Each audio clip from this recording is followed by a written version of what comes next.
صلى الله عليه وسلم. في الحديث أن الرسول صلى الله عليه وسلم يقول: لا يقعد قوم يذكرون الله عز وجل إلا حفتهم ملائكة وغشيتهم الرحمة ونزلت عليهم السكينة وذكرهم الله في من عنده. وفي حديث آخر: عن قوموا مغفورا لكم قد بدلت سيئاتكم حسنات. هذا من فضل الله جل في علاه.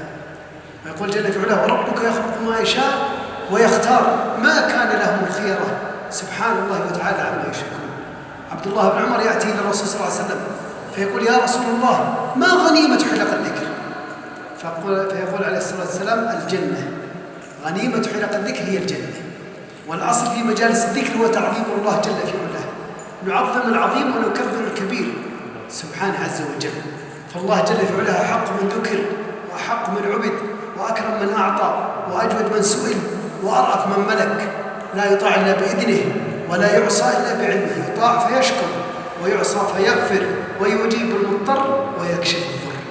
الله جل في علاه واحد وحده لا شريك له، لا شيء مثله ولا شيء يعجزه ولا إله غيره، قديم بلا ابتداء دائم بلا انتهاء، لا يفنى ولا يبيد ولا يكون إلا ما يريد.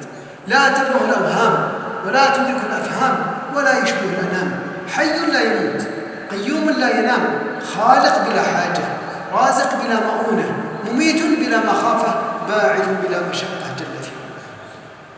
ما خلقنا ليستقوي بنا من ضعف ولا ليستكثر بنا من قلة ولا ليستأنس بنا من وحشة سبحانه عز وجل. هو الخالق ونحن المخلوقون، هو الرازق ونحن المرزوقون، هو القوي ونحن الضعفاء، هو الغني ونحن الفقراء سبحانه جل في علاه. يقول جل في علاه: وما قدر الله حق قدره والأرض جميعا قبضته يوم القيامة والسماوات مطويات بيمينه سبحانه وتعالى عما يشرك. سبحانه وتعالى عما يشرك. هذا هو الله جل في علاه. الله يحب المدح. في الصحيحين الرسول صلى الله عليه وسلم يقول: لا أحد أغير من الله، من أجل ذلك حرم الفواحش ما ظهر منها وما بطن. ولا أحد أحب إليه العذر من الله، من أجل ذلك أرسل الرسل مبشرين ومنذرين. ولا أحد أحب إليه المدح من الله، من أجل ذلك أثنى على نفسه سبحانه وتعالى. يقول جل في علاه: الله لا إله إلا هو الحي القيوم لا تأخذه سنة ولا نوم.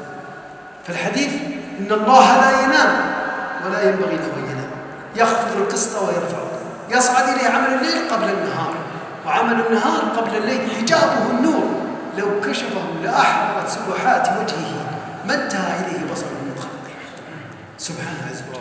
وإذا عرف الآمر سهلت الأوامر. كلمة عنوانها الله يقول: وفي أنفسكم أفلا تبصرون. الله يبين لنا آية من أنفسنا. لأن كيف نعرف آيات الله جل وعلا؟ نعرفها بآيتين: آيات منظورة وآيات مسطورة. الآيات المسطورة هي في القرآن، في دستورنا القرآن الكريم. هذه آيات مسطورة موجودة. ولكن آيات منظورة هذه السماوات والأرض. الله يقول: أأنتم أشد خلقا أم السماء بناها؟ ويقول الله جل في علاه: لخلق السماوات والأرض أكبر من الناس ولكن أكثر الناس لا يعلمون. فهذا هو الله جل في علاه سبحانه. ثم يرجع يبين لنا الله آياته فينا في أنفسنا. يعني الله سبحانه عز وجل يبين كيف حياتنا، كيف داخلنا، كيف الأشياء منها إن احنا نتكلم عن مقدمة الوجه. فيه 4 أنواع من الماء. مقدمة ولا يوجد في عقل الإنسان أو في رأس الإنسان خزان، ما في. من أين هذه خزائن؟ إن جيت عند اللعاب فتجده عذب، إن جيت عند الخشب تجد الماء اللي فيه حالي، إن جيت عند العين تجده مالح، إن جيت عند الإذن تجده مر. وكلها تجري بأمر الله جل في علاه. هذه كلها مصبات 4 في الرأس، وكلها سبحان الله يعني لها أثر. يعني إن جينا عند اللعاب، واحد مرة وإحنا في زيارة له نسلم عليه: سلامات، وش فيك عسم؟ قال: أنا مريض، سويت عملية، كان عندي سرطان في اللحية وسويت عملية عوضوني بواحد من الأضلاع، وأبشركم إن الحمد لله وضعي سليم، ولكن أنا فقدت نعمة بعد العملية أنتم ما تشعرون بها. وش النعمة اللي حنا الآن نتمتع فيها وما احنا ندركها؟ قال: ماتت عندي الغدد الدرقية التي تفرز اللعاب. الآن ما أستطيع أكلمكم إلا معي فنجان قهوة، كل شوية أبل ريقي، أشرب كل شوي عشان لا يلبق لساني في حنكي. فهذه سبحان الله شوف من نعم الله جل. هل أحد يتفكر في هذه النعمة؟ ونعم الله كثيرة. الله يقول وما بكم من نعمة فمن الله. هذه كلها نعم.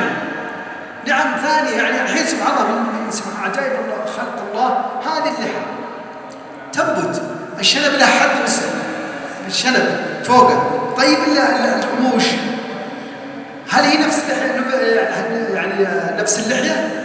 مختلفة، تجدها كلها جاية على مفتوح. طيب لونها مقفلة كذا كم ما نشوف. طيب الحاجب سبحان الله يفرد على اليمين ويفرد على اليسار، من اللي ينبتها؟ الله جل في علاه. تخيلوا ان الحاجب كل شيء يزيد، كان كل شيء ينقص. لكن شوف نعم الله جل في علاه.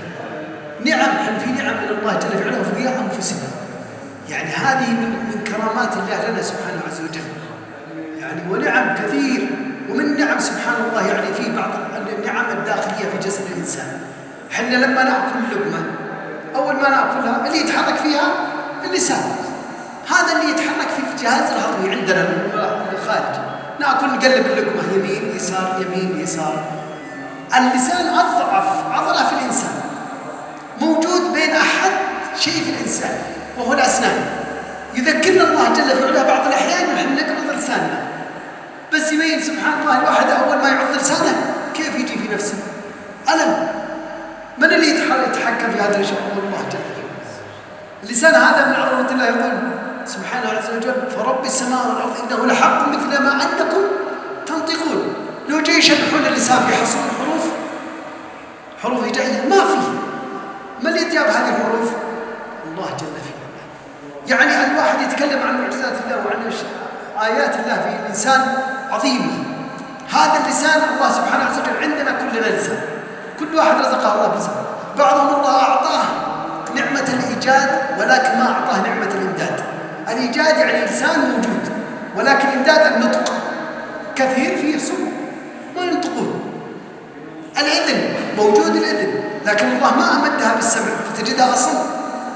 حنا الحمد لله نسمع نتكلم. العين تجد واحد جالس قدامك عيونه بسم الله ما شاء الله، ولكن ما ينظر لأن الله ما أمدها بالبصر. اللسان يعني كلها نعم، بس الواحد كيف يستشعر، كيف يكون عنده شكر لله سبحانه عز وجل. الداخلية لما أقول لكم أن سبحان الله يتحرك في جهاز الهضمي عندما تعطي اللقمة تدخلها لسانك هو اللسان، بعدها ينزل من اللسان إلى المري، والمري يبدأ ينزلها إلى المعدة. حنا ما هل احنا نقعد نشغل نقعد ننزل اللقمة ونبدأ نحطها في المعدة ونبدأ نحرك فيها؟ لا، أنت بس ترمي. والله اللي يدبر جل في علاه. بعضهم يأكل يشرب يموت، ولكن الله يبين كم النعم اللي احنا عايشين فيها. فهذه كلها نعم من الله جل في علاه تستوجب ان احنا نشكر الله دائما. الله يقول وإن تأذن ربكم لئن شكرتم لأزيدنكم. اللي يبغى يعرف حالنا يذهب إلى المستشفى.